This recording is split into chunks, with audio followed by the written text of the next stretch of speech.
지혜와 권능으로 언제나 우리를 지키시는 하나님, 성부와 성자와 성령 삼위의 하나님, 우리 예배를 받아주시옵소서. 사랑이 넘치는 자비하신 하나님, 은혜가 풍성한 구원의 하나님, 참회의 심령의 평안을 주시옵고 죄악과 허물을 용서하여 주소서. 찬송과 영광과 생명 구원의 하나님, 우리 예배를 받아주시옵소서. 연약한 심령을 굳게 세워주시고 우둔한 마음을 지혜롭게 하시고 주의 뜻 받들어 참되게 살아가며 주 말씀 따라서 용감하게 하소서. 권능과 지혜와 사랑 은혜의 하나님, 우리 예배를 받아주시옵소서. 주 앞에 나올 때 우리 마음 기쁘고 그 말씀 힘되어 새 희망이 솟는다. 고난도 슬픔도 이기게 하시옵고 영원에 잇대어 살아가게 하소서. 우리의 자랑과 기쁨 생명의 하나님, 우리 예배를 받아주시옵소서.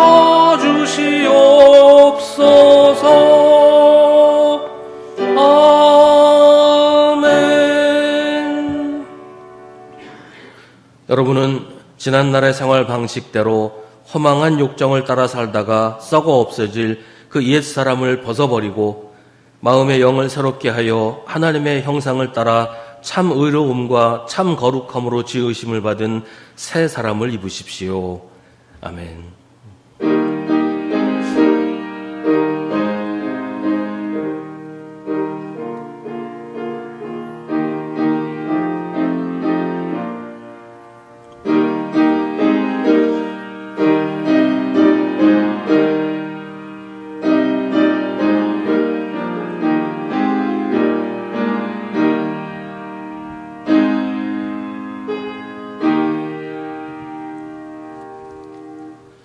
세상의 빛이요 우리의 구원이신 주님, 어두운 세상의 빛으로 오시고 사망의 그늘에 거하던 사람들에게 생명을 주신 주님을 찬양합니다. 그러나 우리는 빛이신 주님을 외면하고 세상의 화려함을 따라가고 주님의 구원을 가볍게 여겼습니다.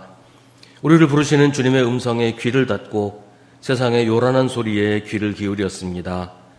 주님께 감사할 줄도 모르고 주님을 찬양하지도 않았습니다. 어리석고 죄악된 우리를 사랑하셔서 또다시 불러주신 주님께 회개하오니 우리의 어리석음을 불쌍히 여기시고 우리의 죄를 용서하여 주옵소서. 이제 계속해서 우리 각자의 죄를 주님께 고백하고 회개하는 기도를 드립니다.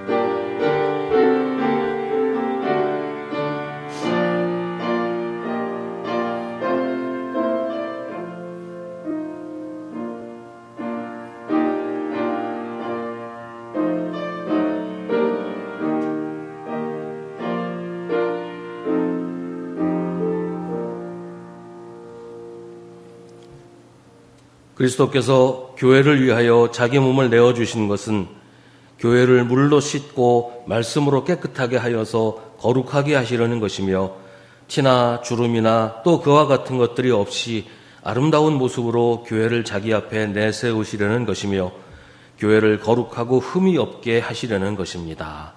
아멘. 사도신경으로 우리의 신앙을 고백하겠습니다. 나는 전능하신 아버지 하나님 천지의 창조주를 믿습니다. 나는 그의 유일하신 아들 우리 주 예수 그리스도를 믿습니다. 그는 성령으로 잉태되어 동정녀 마리아에게서 나시고 본디오 빌라도에게 고난을 받아 십자가에 못 박혀 죽으시고 장사된 지 사흘 만에 죽은 자 가운데서 다시 살아나셨으며 하늘에 오르시어 전능하신 아버지 하나님 우편에 앉아 계시다가 거기로부터 살아있는 자와 죽은 자를 심판하러 오십니다. 나는 성령을 믿으며 거룩한 공교회와 성도의 교제와 죄를 용서받는 것과 몸의 부활과 영생을 믿습니다. 아멘. 성시교독은 주보에 있는 시편 27편의 말씀입니다. 주님이 나의 빛, 나의 구원이신데 내가 누구를 두려워하랴. 주님이 내 생명의 피난처이신데 내가 누구를 무서워하랴.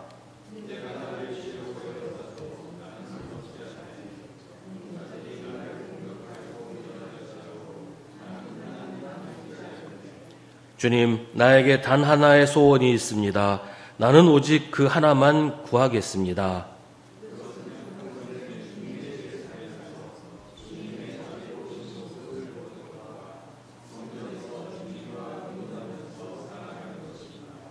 주님의 얼굴을 내게 숨기지 말아 주십시오. 주님은 나의 도움이십니다.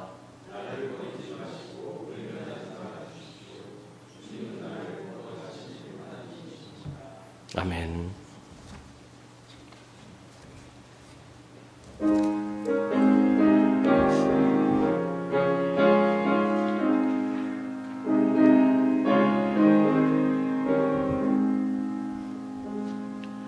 예수가 우리를 부르는 소리 그 음성 부드러워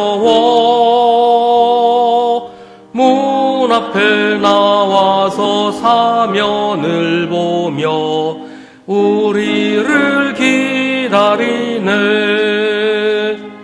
오라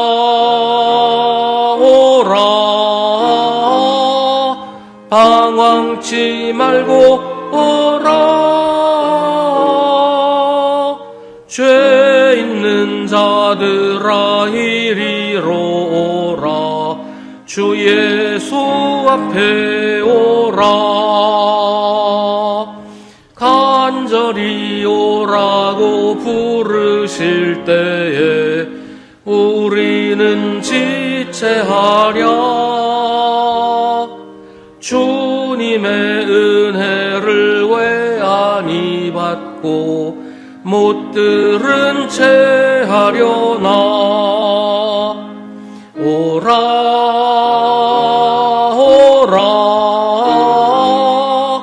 방황치 말고 오라. 죄 있는 자들아 이리로 오라. 주 예수 앞에 오라. 세월이 살같이 빠르게 지나 쾌락이 끝이 나고 사망의 그늘이 너와 내 앞에 둘리며 가리우네.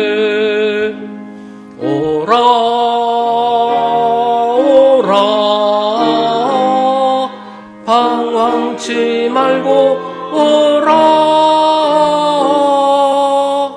죄 있는 자들아 이리로 오라.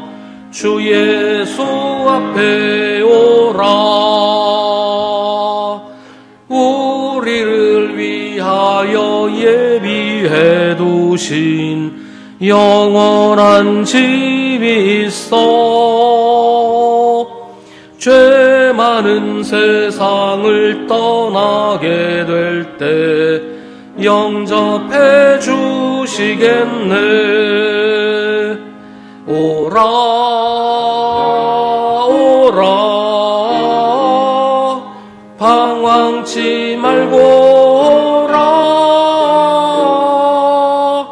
죄 있는 자들아 이리로 오라. 주 예수 앞에 오라.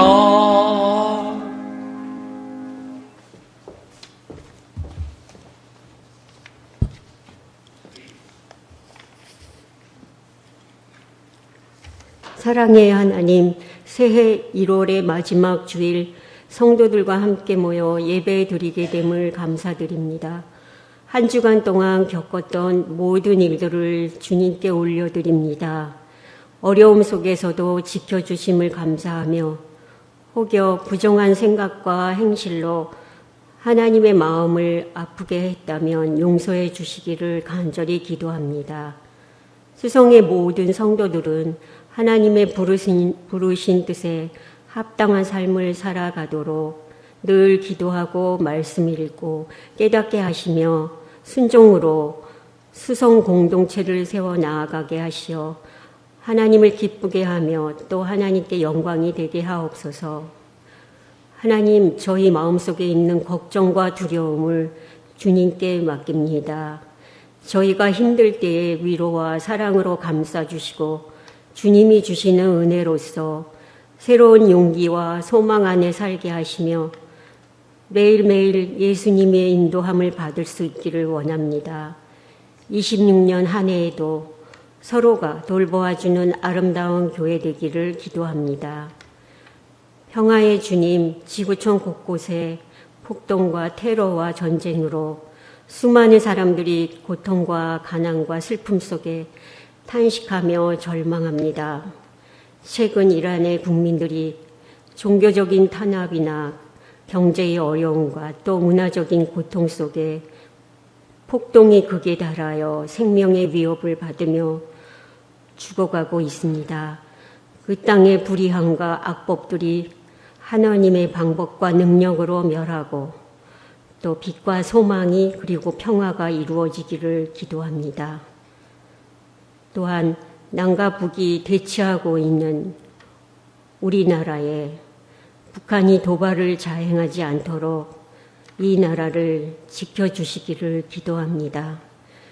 창조주 하나님의 섭리 안에 우리 모두가 겸손히 주님의 의를 드러내며 살아가게 능력을 더하여 주옵소서.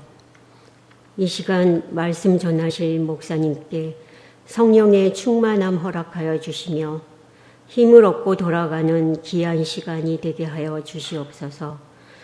찬양대의 찬양으로 하나님께 영광 올려드리며 성도들의 삶이 주님의 영광을 드러내는 도구가 되게 하시고 저희의 행동이 주님의 사랑을 전할 수 있도록 인도해 주시옵소서.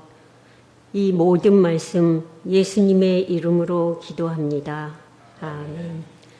하늘에 계신 우리 아버지, 아버지의 이름을 거룩하게 하시며 아버지의 나라가 오게 하시며 아버지의 뜻이 하늘에서와 같이 땅에서도 이루어지게 하소서.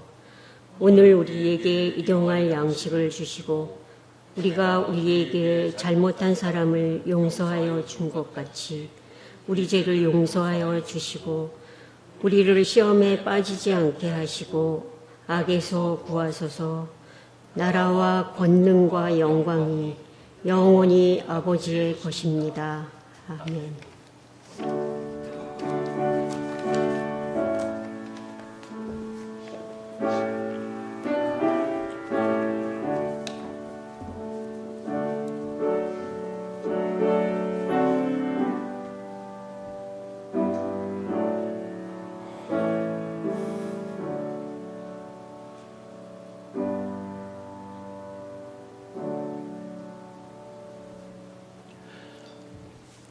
오늘 우리에게 주시는 하나님의 말씀은 신약성경 마태복음 4장 12절부터 23절입니다. 마태복음 4장 12절부터 23절의 말씀입니다.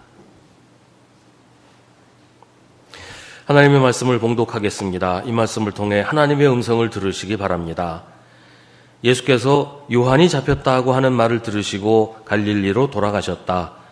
그리고 그는 나사렛을 떠나 스불론과 납달리 지역 바닷가에 있는 가버나움으로 가서 사셨다.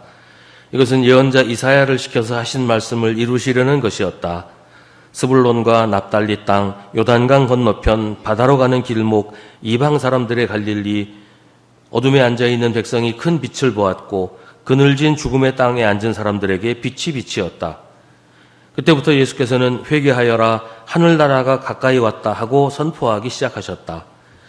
예수께서 갈릴리 바닷가를 걸어가시다가 두 형제 베드로라는 시몬과 그와 형제가 아닌 안드레가 그물을 던지고 있는 것을 보셨다. 그들은 어부였다. 예수께서 그들에게 말씀하셨다. 나를 따라오너라. 나는 너희를 사람을 낚는 어부로 삼겠다. 그들은 곧 그물을 버리고 예수를 따라갔다. 거기서 조금 더 가시다가 예수께서 다른 두 형제 곧 세베대의 아들 야고보와 그의 동생 요한을 보셨다. 그들은 아버지 세베대와 함께 배에서 그물을 깁고 있었다. 예수께서 그들을 부르셨다. 그들은 곧 배와 자기들의 아버지를 놓아두고 예수를 따라갔다. 예수께서 온 갈릴리를 두루 다니시면서 그들의 회당에서 가르치며 하늘나라의 복음을 선포하며 백성 가운데서 모든 질병과 아픔을 고쳐주셨다. 아멘. 이것은 하나님의 말씀입니다.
아멘.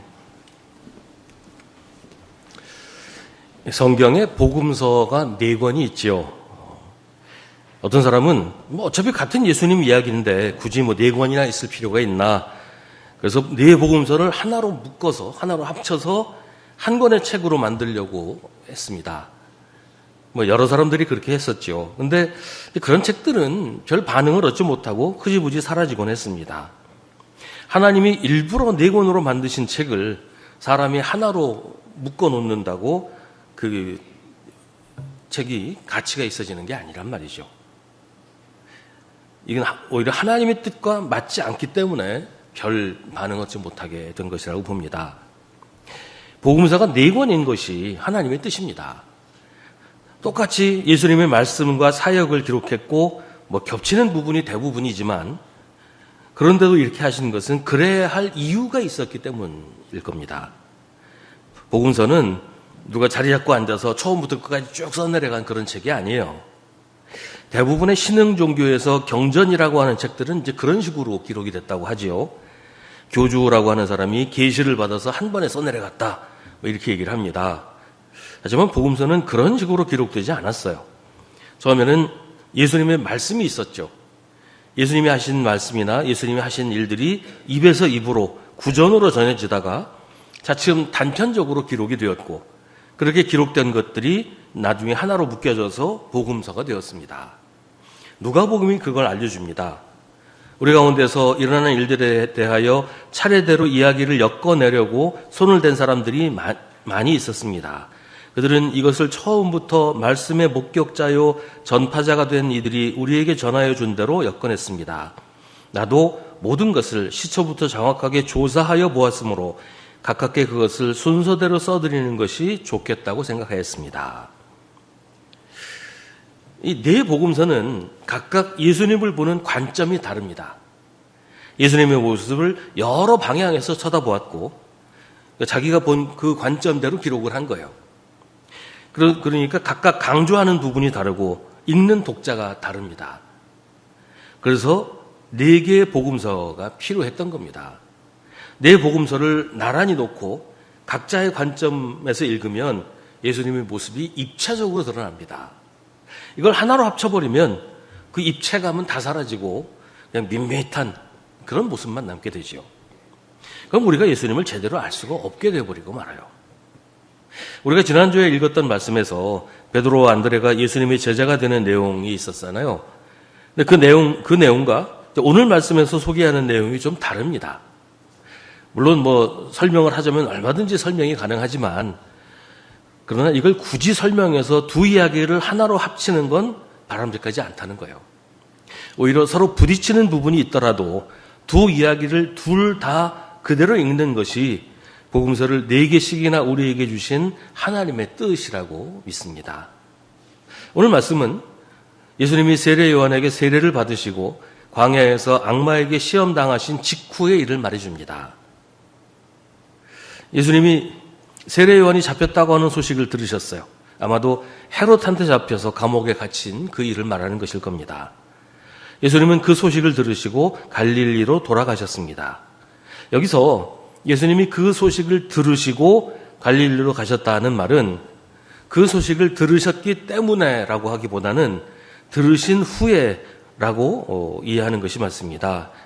그러니까 이게 그 소식을 듣고서 아이고 겁을 먹고 도망가자 이게 아니고 그 소식을 들으신 후에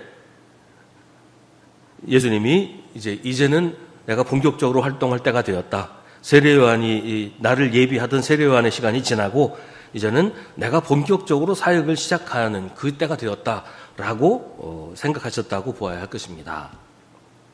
예수님은 원래 사시던 나사렛을 떠나 스불론과 납달리 지역 바닷가에 있는 가버나움으로 가서 살기 시작하십니다. 나사렛은 작은 시골 동네고 가버나움은 나사렛보다 좀 북쪽, 갈릴리 호수 북쪽에 있는 도시인데 세관도 있고 로마 군대가 주둔하고 있는 아주 번화한 곳이었어요. 예수님이 가버나움에 가신 것은 그곳이 단순히 사람이 많아서 사람이 많이 사는 대도시라서가 아니라 그곳에 사는 사람들에게 예수님이 절실하게 필요했기 때문입니다. 15절 16절에 가버나움을 스불론과 납달리 땅 요단강 건너편 바다로 가는 길목 이방 사람들의 갈릴리 어둠에 앉아있는 백성이 큰 빛을 보았고 그늘진 죽음의 땅에 앉은 사람들에게 빛이 빛이었다라고 소개합니다. 그러니까 가버나움이 그런 곳이었다는 거예요. 예수님은 가장 어둡고 그늘진 곳에 빛을 비추려고 가버나움으로 가신 것입니다. 거기서 예수님은 회개하여라 하늘나라가 가까이 왔다라고 하시면서 하늘나라 복음을 전하십니다.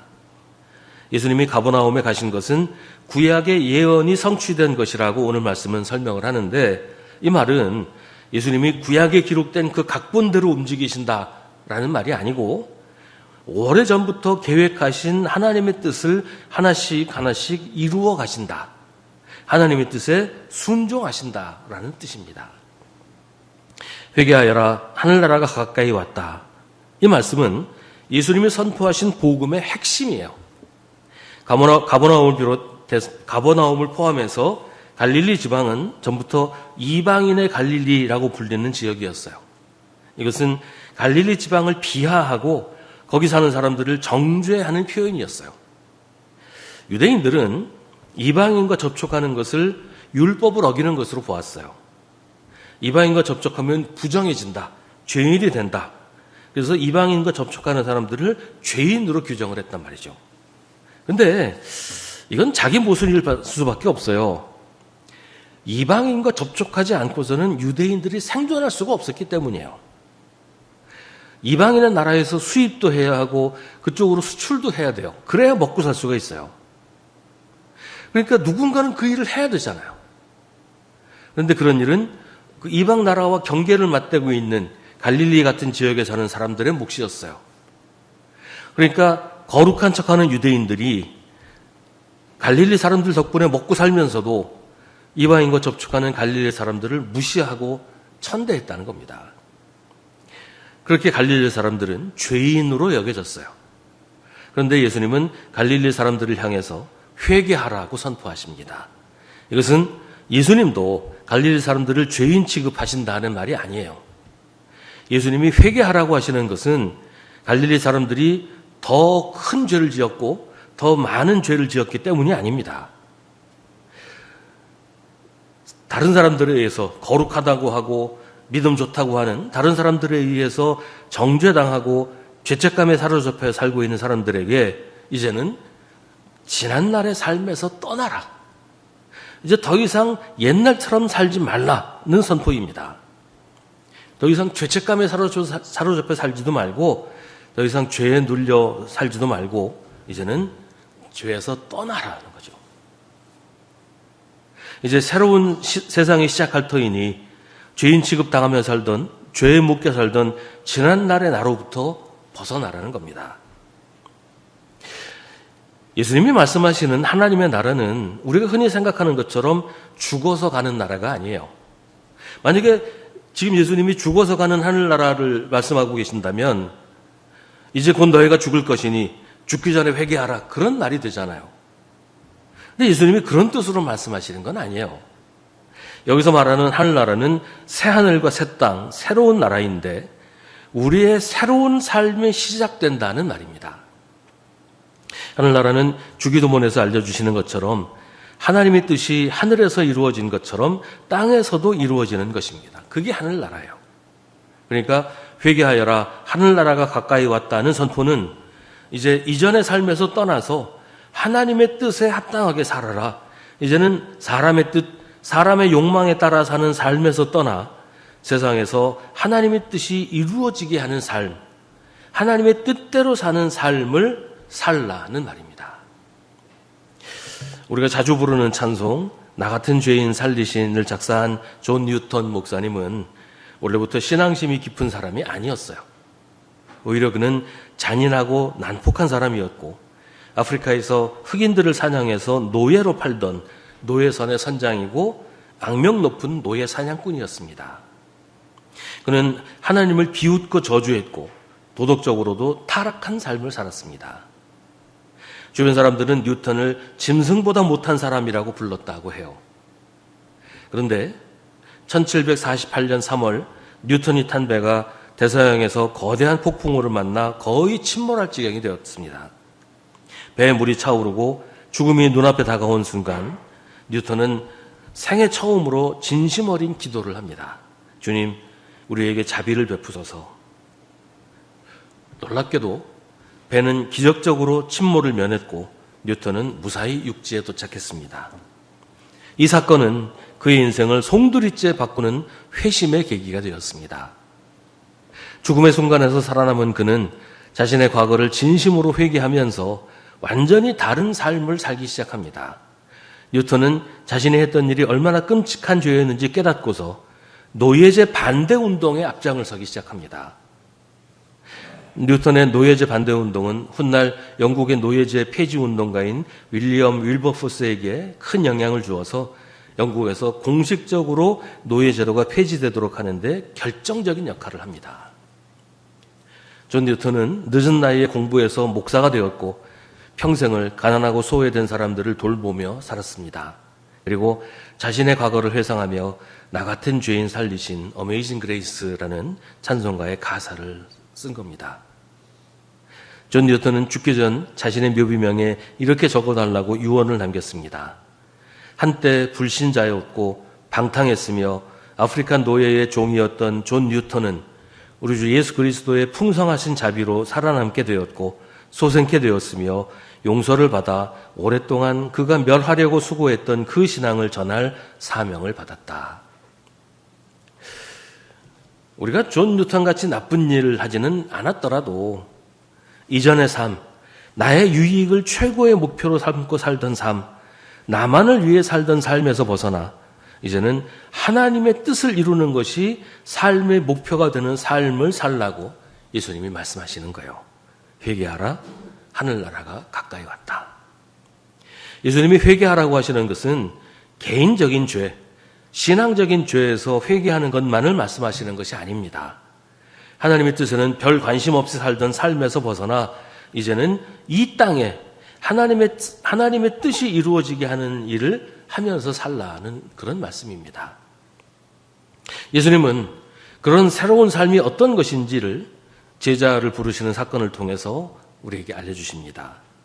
예수님이 갈릴리 바닷가를 걸어가시다가 형제가 아닌 두 어부 베드로라는 시몬과 그의 동생 안드레가 그물을 던지고 있는 것을 보셨습니다. 예수님이 그들에게 말씀하십니다. 나를 따라오너라. 나는 너희를 사람을 낚는 어부로 삼겠다. 그들은 곧 그물을 버리고 예수를 따라갑니다. 조금 더 가시다가 다른 어부 두 형제 세베대의 아들 야고보와 요한을 보시고 그들 역시 부르십니다. 그들도 곧 배와 자기들의 아버지를 놓아두고 예수님을 따라갑니다. 이것이 회개하고 하나님 뜻을 이루기 위해서 출발하는 장면입니다. 예수님이 제자들을 부르시는 장면은 그냥 평온해요. 무슨 천둥이 치거나 하늘에서 별이 쏟아지거나 폭풍우가 몰아치거나 그런 일 전혀 없었어요. 그러나 큰 변화를 일으킵니다. 그냥 예수님이 나를 따라오라고 하시니 그들이 모든 것을 버려두고 예수님을 따라갑니다. 부르심 자체는 그냥 밋밋해요. 근데 이 부르심은 그들의 인생을 송두리째 바꿔놓는 엄청난 변화를 일으킵니다.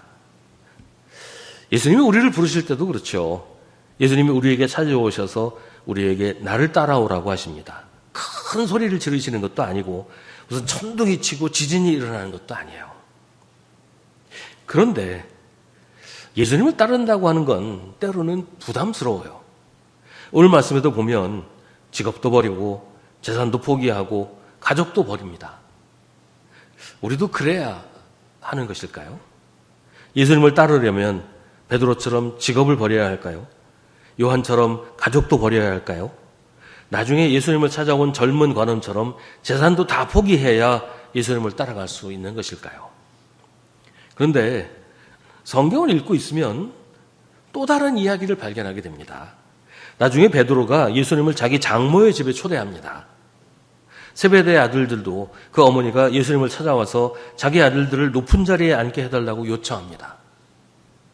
예수님의 12제자는 전적으로 예수님을 따랐지만 다른 제자들은 생업을 가지고 재정적으로 후원하기도 하고 여러 여러 모양으로 예수님과 함께 사역한 이야기들이 나와요. 어떤 경우에는 예수님을 따라오겠다는 사람을 예수님이 집으로 돌려보내기도 합니다. 예수님을 따르기 위해서 직업도 버리고 가족도 버리고 재산도 포기하는 사람이 아예 없는 건 아니지만 누구나 그래야 하는 것, 다 그래야 하는 것도 아니고 그게 핵심도 아니에요. 중요한 것은 우리의 삶의 방향이 달라지는 겁니다. 누구를 위해 사느냐, 무엇을 위해 사느냐가 달라지는 것, 이게 예수를 따르는 거예요. 나만을 위해 살던 삶에서 떠나 이제는 하늘나라를 위해 하나님의 뜻이 이 땅에 이루어지게 하는 일을 위해 사는 것이 예수님을 따르는 것입니다. 김도진 목사라는 분이 있었어요. 이분은 과거에 흔히 말하는 전국구라고 불리는 깡패였습니다. 조직폭력의 행동대장이었어요. 이 김도진 목사는 어린 시절부터 주먹으로 이름을 날렸고 교도소를 밥 먹듯이 드나들면서 거칠고 험악한 세월을 보냈습니다. 사람들에게 김도진은 공포의 대상이었고 본인 스스로도 내 인생은 이미 망가졌고 끝났다라고 생각하면서 막 살았습니다. 어느 날 교도소에 수감된 그는 한 노 목사님이 건넨 성경책을 접하게 됩니다. 처음에는 코웃음을 치며 무시했지만 유독 한 구절이 그의 심장을 파고들었습니다. 누구든지 그리스도 안에 있으면 새로운 피조물이라 이전 것은 지나갔으니 보라 새 것이 되었도다. 평생 범죄와 폭력이라는 이전 것에 매여 살던 그에게 새 것이 될 수 있다는 메시지는 엄청난 충격이었습니다. 그는 차가운 감옥 바닥에서 무릎을 꿇고 자신의 죄를 고백하며 눈물로 기도하기 시작했습니다. 출소한 후에 그는 과거의 인맥과 유혹을 모두 끊어냈습니다. 화려한 양복 대신 허름한 옷을 입고 몸에 새겨진 문신을 가린 채 가장 낮은 곳에서 봉사를 시작했습니다. 이후에 목회자가 된 그는 과거의 자신처럼 갈 곳 없고 버림받은 청소년들 그리고 출소자들을 돌보는 사역에 헌신했습니다. 사람들은 그를 보며 사람은 고쳐 쓰는 게 아니다라는 말이 틀렸다고 생각하게 되었습니다. 김도진 목사는 하나님의 사랑은 가장 단단한 돌덩이 같은 마음도 녹일 수 있다는 것을 자신의 삶으로 증명했습니다. 예수님이 우리를 부르시는 음성은 사람마다 다 다르게 들려옵니다. 복음서가 4권이듯이 예수님의 부르심도 사람마다 다 달라요. 어떤 사람에게는 그야말로 천둥소리처럼 울리기도 합니다. 바울이 그랬지요. 어떤 사람에게는 마치 망치가 뒤통수를 치는 것처럼 예수님이 말씀하시기도 합니다. 또 어떤 사람에게는 귓가를 스치는 바람처럼 예수님의 부르심이 들려오기도 합니다. 예수님이 우리를 부르시는 음성이 사람마다 다 다른 것은 예수님이 바로 그 사람을 부르시기 때문이에요. 그냥 아무나 들으라고 그냥 허공에다가 외치는 것이 아니고 너 들으라고 너에게 말씀하신다는 말이죠. 예수님이 우리를 부르실 때 바로 나를 콕 집어서 나를 부르신다는 말이에요. 예수님이 나를 부르실 때 그 부르심에 응답하는 것은 우리의 몫입니다. 예수님이 나를 부르신다는 것을 알아차리고 응답해야 됩니다. 겁낼 필요 없습니다. 직업을 바꿀 필요도 없고 가정을 버려야 하는 것도 아니에요. 걱정하지 않아도 됩니다. 다만 조금의 용기가 필요합니다. 지금 이대로는 살지 않겠다는 용기. 나의 삶이 달라지는 것을 감당하겠다는 용기가 필요할 뿐입니다. 헛된 삶을 끝내고 의미가 충만한 새로운 삶을 사는 새로운 피조물이 되겠다는 용기 말입니다. 예수님은 내가 할 수 없는 일을 하라고 하지 않으십니다. 예수님은 나를 해롭게 하려고 부르시는 게 아니에요. 23절은 말합니다. 예수께서 온 갈릴리를 두루 다니시면서 그들의 회당에서 가르치며 하늘나라의 복음을 선포하며 백성 가운데서 모든 질병과 아픔을 고쳐주셨다. 예수님은 우리의 모든 질병과 아픔을 고쳐주시려고 우리를 부르십니다. 우리 삶의 의미를 찾아주시고 우리가 살아야 할 삶을 살게 하시기 위해 우리를 부르십니다. 우리의 아픔을 아시는 주님께서 우리를 고쳐주시려고 우리를 부르십니다. 예수님이 우리를 부르시는 것은 우리를 위해서입니다. 이제는 이전의 나로부터 벗어나서 새로운 존재가 되고 그렇게 달라진 우리가 이제부터 하늘나라를 위해서 살게 하십니다. 주님이 우리를 부르십니다. 지난 날처럼 살지 마라. 아무 의미 없이 그냥 되는 대로 살지 마라. 죽지 못해 살지도 마라. 내가 부르는 음성을 듣고 나를 따라오면 나의 삶을 충만하고 풍성하게 해주겠다. 그래서 주님은 우리의 모든 질병과 아픔을 고쳐주시고 우리를 하늘나라로 초대하십니다.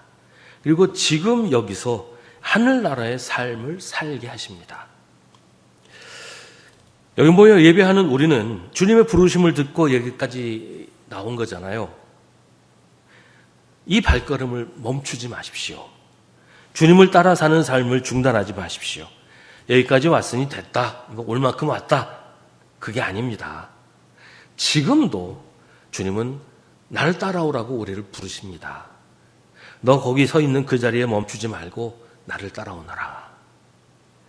지금도 우리를 부르시는 주님의 음성에 귀를 기울이십시오. 그리고 그 음성을 따라 우리에게 새로운 삶을 주시는 주님과 함께 계속 걸어가십시오. 예수님이 우리의 모든 아픔과 질병을 고쳐주실 것입니다.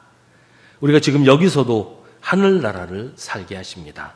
그리고 마침내 영원하신 하늘나라에 들어가게 하십니다. 기도하겠습니다. 오늘 우리에게 주신 하나님의 말씀을 깊이 묵상하십시오. 이 말씀을 통해 지금 우리에게 말씀하시는 하나님의 음성을 들으십시오.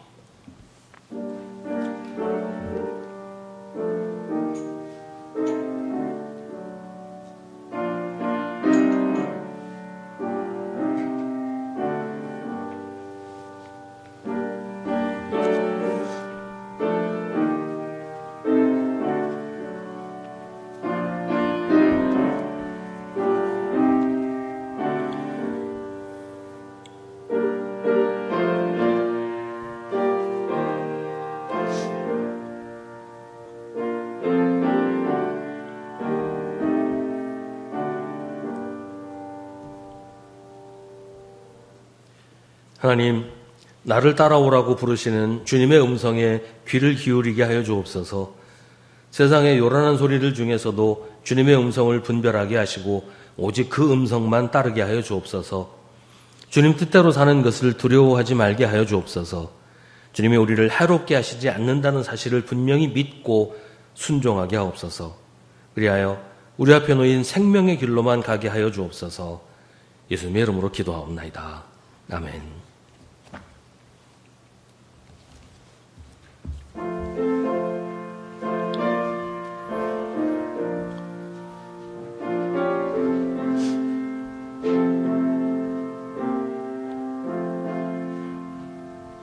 예수 나를 오라 하네.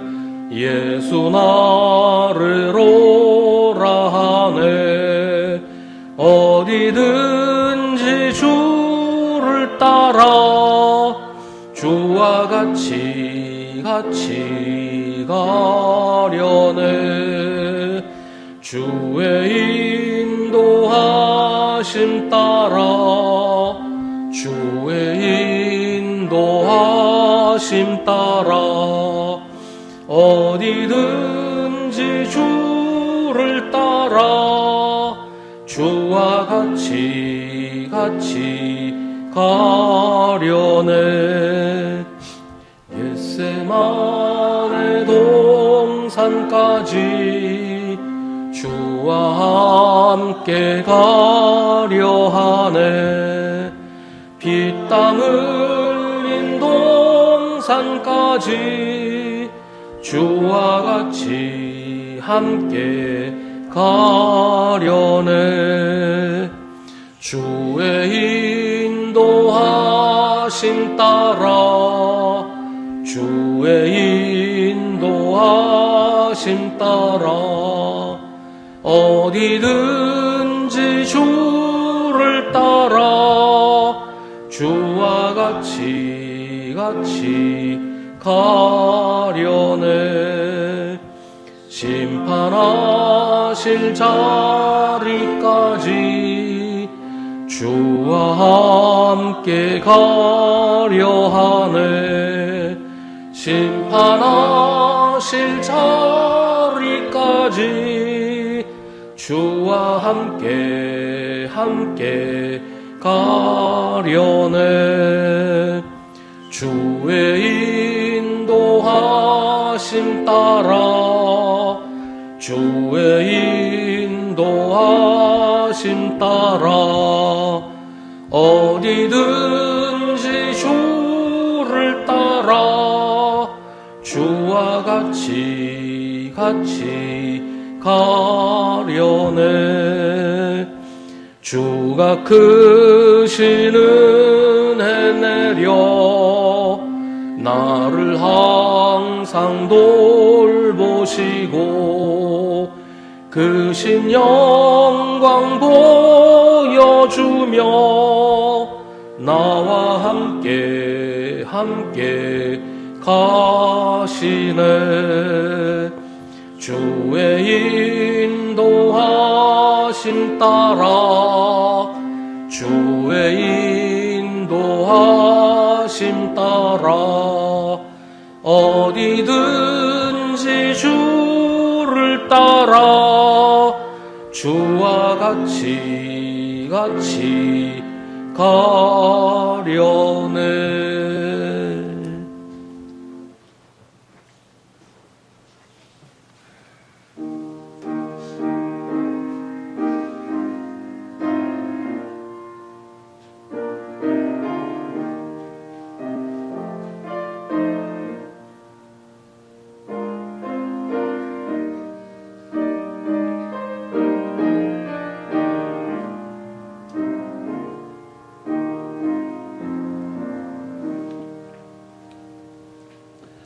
모두 자리에서 일어나시기 바랍니다. 모든 것이 주께로부터 왔으니 이 예물을 주께 바치나이다.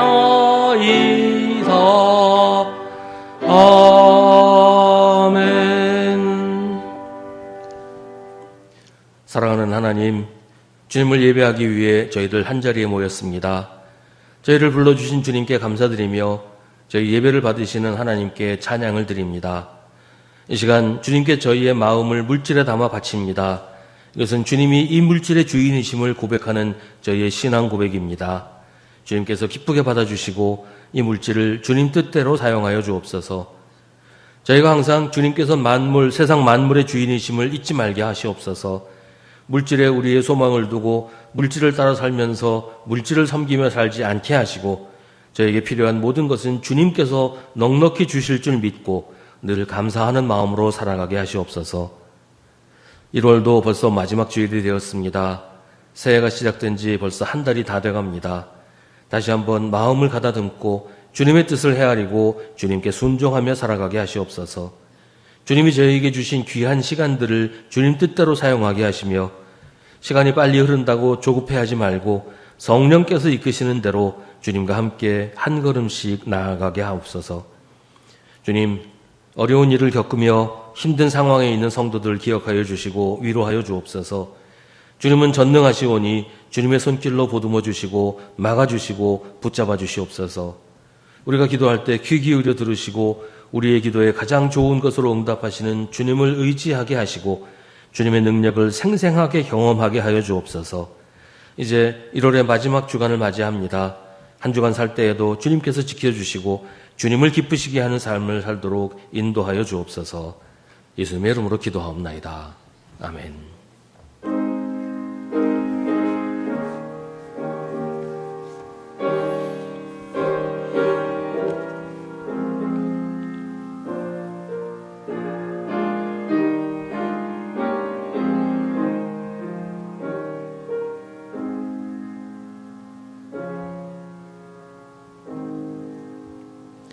잠시 자리에 앉으시기 바랍니다. 우리 함께 예배드린 성도들과 인사 나누겠습니다. 주님의 이름으로 응원하시고 인사하십시다. 매일 저녁 9시에 교회를 위해서 기도하실 때 이번 한 주간은 교회의 모든 부서가 부흥하도록 함께 기도하겠습니다. 2월 성경 읽기표가 나왔습니다.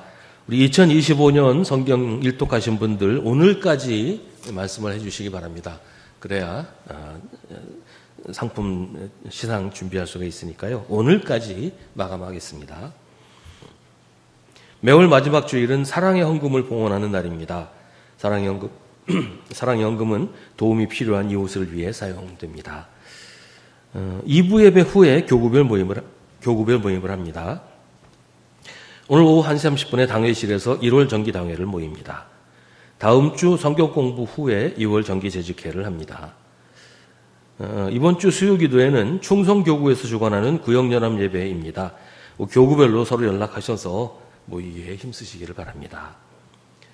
2월 둘째 주일 선교회 모임 시간에 남선교회는 선교회별로 모이고요. 여전도회는 연합예배로 모입니다. 기억하시기 바랍니다. 2월 18일 수요기도에는 설 연휴를 맞아서 가정예배로 드립니다. 교회에서 따로 모이지는 않습니다. 2월 1일 주일 공동식사는 사랑교회에서 준비합니다. 2월 15일 주일 공동식사는 거기 오타가 나왔는데요. 충성교구에서 준비합니다. 이 시간 우리 함께 중보의 기도를 드리겠습니다. 오늘은 우리 교회 연로하신 성도들을 위해서 기도하겠습니다. 날씨가 많이 춥고 또 건강을 해치기 쉬운 이런 계절인데요. 우리 연로하신 성도들 하나님께서 주신 생명 소중하게 잘 사시고 아프지 않고 힘들지 않고 이 땅에 사시다가 주님 부르실 때 기쁘게 달려가실 수 있도록 우리 연로하신 성도들을 위해서 함께 기도하겠습니다.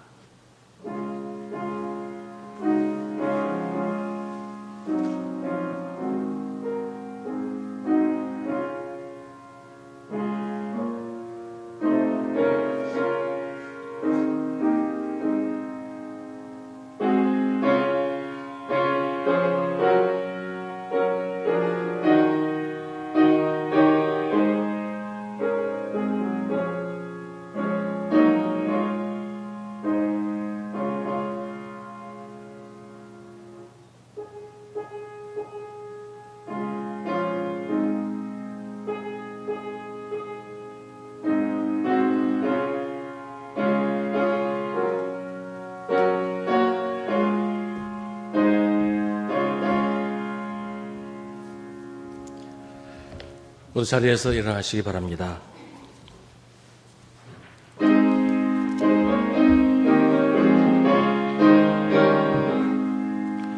시온의 영광이 빛나는 아침 어둡던 이 땅이 밝아오네. 슬픔과 애통이 기쁨이 되니 시온의 영광이 비춰오네. 시온의 영광이 빛나는 아침 매였던 종들이 돌아오네. 오래전 선지자 꿈꾸던 복을 만민이 다 같이 누리겠네. 보아라 광야에 화초가 피고 말랐던 시냇물 흘러오네. 이 산과 저 산이 마주쳐 울려 주 예수 은총을 찬송하네.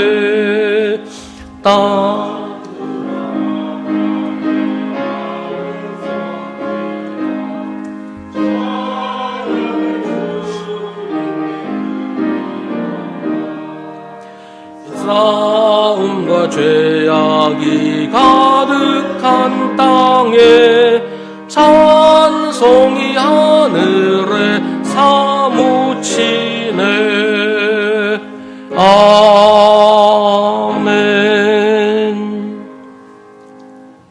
나를 따라오라고 우리를 부르시는 주님의 음성을 듣고 주님을 따라 생명의 길을 가십시오. 우리 구주 예수 그리스도의 은혜와 하나님 아버지의 사랑과 성령의 사귐이 주님을 예배하는 사랑하는 주님의 자녀들에게 언제라도 주님을 따르기로 다짐하고 주님의 음성을 귀 기울여 듣고자 원하는 사랑하는 주님의 백성들에게 언제까지나 함께 하시기를 간절히 축원하옵나이다. 아멘.